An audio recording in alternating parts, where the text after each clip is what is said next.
2 years ago, I landed at London Heathrow like this, jet-lagged, exhausted, and already lost. I asked a man, how can I get to Kingston? He replied me politely, take the 131. I was like, 131? Was that a pin code? Or is this IQ? Back in South India, buses don't have the numbers, they have the personalities. One bro, get in now, brakes optional, horns mandatory. Other one proudly declares, we are full, but we can squeeze 20 more. Other one is too philosophical, which keeps on whispering, we will leave eventually. Time is just a suggestion. So when I saw hundreds of identical polite London red buses, I was like, oh my goodness, they have trained buses better than drivers back home. Respected contest chair, judges, and my dear friends, tonight I'm going to take you through the journey of struggles, storms, and survival here in UK, and the lessons of leadership that I found along the way. After the buses, then came the biggest challenge, finding a house. Back in India, finding a house means you live with your parents forever. But in UK, you have to go through endless ads. Spacious flat, spacious room, spacious for a cat. After that, you have to pay the rent, council tax, electricity bill, water bill, Wi-Fi. Once you have paid everything you could afford, one sad samosa. Every few months, it was like pack, move, unpack, pack, move, unpack. By the end of 2 years, my suitcase moved more than that I ever did in India. And what about sharing houses here in UK?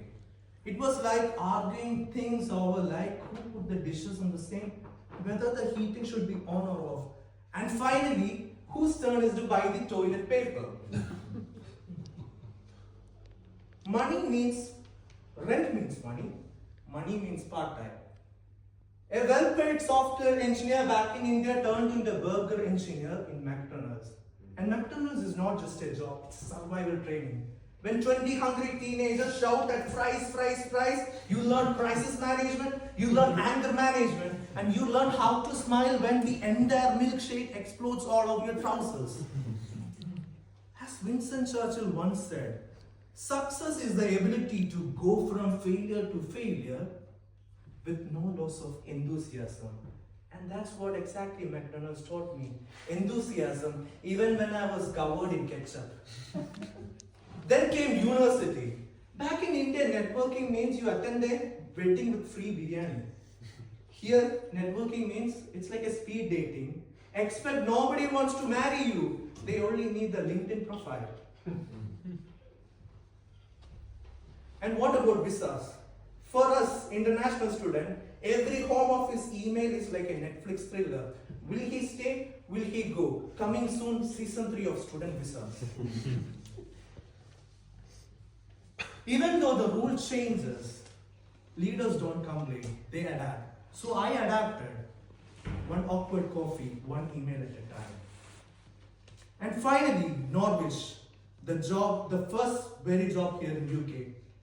Norwich is so beautiful, historic, and terrible after London. From there, I learned how to drive. I passed my UK driving test in first attempt. Back in India, you learn to drive with cows, dogs, and weddings in the middle of the road. But here in UK, you have roundabouts the size of the football stadiums. But still, I passed my exam because Norwich gave me the silence and the focus to succeed. And what about British weather? Back in India, when it is winter, we normally put a shawl, drink some chai, and complain about 25 degrees. Here in UK, I started with a jacket, then a coat, and started with a hoodie, jacket, and a coat. Here in UK, people don't complain about rain. They just walk like the rain never existed. I tried to do like that once. After 5 minutes, I looked like wet samosa. British weather taught me something powerful.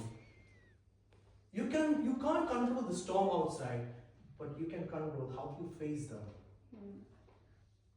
2 years of bills, burgers, Norwich silence, and endless rain. I wouldn't trade a single moment. And here's the truth. Storms are not the end, they are the proving ground.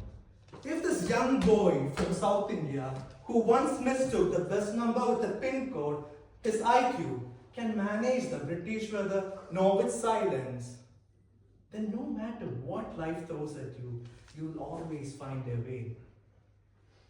This backpack has been with me throughout every struggle. It carried my food, books, clothes, but more than that, it carried my doubts, my fears, and my loneliness. And every time I picked it up, I started moving, step by step, job to job, house to house, and storm to storm. And my dear friends, never stay lost, never stay asleep. Because when life knocks you down, rise up, wake up, and move forward. Because no storm lasts forever, but strong people do. Thomas Shea.